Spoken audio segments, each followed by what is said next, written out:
Today we mark a sad occasion, the passing of a DadLabs star. Just 3 years ago, we released a video that became an international smash hit called Starter Pets. It starred none other than Mr. Paws.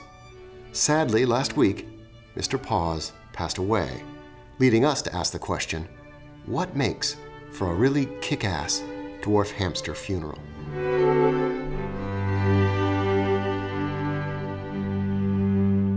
This episode of DadLabs is brought to you by Baby Bjorn. Dad-friendly, Swedish design, Baby Bjorn. Sure, to us it's a glorified mouse, but to a kid, this rodent, or even a reptile or a fish, can be a friend, and its death a cause for serious sadness, the child's first brush with grief. I know that when my daughter burst out the door and told me that Mr. Paws was dead, it absolutely broke my heart. Not that Mr. Paws' demise was any big surprise to us. At 4 to 5 years of age, my dwarf hamster was the George Burns of rodents. But this was nonetheless a beloved family pet, and a funeral was going to be required. Not that day, of course, because my daughter had to go for a sleepover, so the funeral had to happen the next day. Thus, we have an answer to the age-old question, would you put a corpse of a gerbil in your fridge? Yes. Yes, I would. Now, what exactly goes into a meaningful little ceremony, a ceremonylet, that your kids will find meaningful and important to them? We're gathered here today to say goodbye to Goofy Rama. She was a good fish, although a little goofy. I would suggest 3 things. Telling stories, favorite stories, about the pet. Go around the room. You got anything to say, guys? I miss that guy. Say a prayer if that's part of your faith tradition.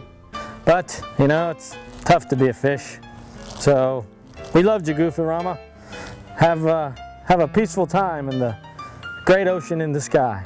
And of course, the craft project. For our craft project, my daughter quickly began to decorate the lid of the hastily arranged gift box coffin that I'd constructed. She put the pet's name, its dates, and a few cute illustrations. Now, your kids may want to do something more involved and make it more of a celebration. I'd suggest getting one of these decorative stepping stones for the garden. These are great little kits. They have everything that you need. You can create a likeness of the pet, his or her name, say something, you know, RIP, and this will provide something for the kids to enjoy in the garden and to remember their pet by. When the funeral's over, go get some ice cream. So here's my story that I told at the hamster funeral. Mr. Paws had a previous brush with death. When we were on vacation, Mr. Paws was left without food, I think, and he managed to escape from his cage, and he crawled out and he disappeared. We came home and my daughter was absolutely bereft. The hamster was gone. We had no idea what to do, and for the following 10 days, we saw no sign of the tiny hamster. We'd pretty much written it off as a goner. We'd all mourned and moved on. Well, I was doing a little project and lost a piece next to the refrigerator, bent down, and there he was, looking back at me, wild-eyed, his fur a mess. Mr. Paws had gone feral. I thought there was no hope that we'd ever get him back, but I called my daughter over and I said, look, it's Mr. Paws. And she bent down and she spoke some strange Dr. Dolittle-like words. And the next thing I know, this feral hamster, this wild and dangerous rodent, crawled right out and right into her cupped palm. And she carried him off and put him back in his cage, which is pretty amazing.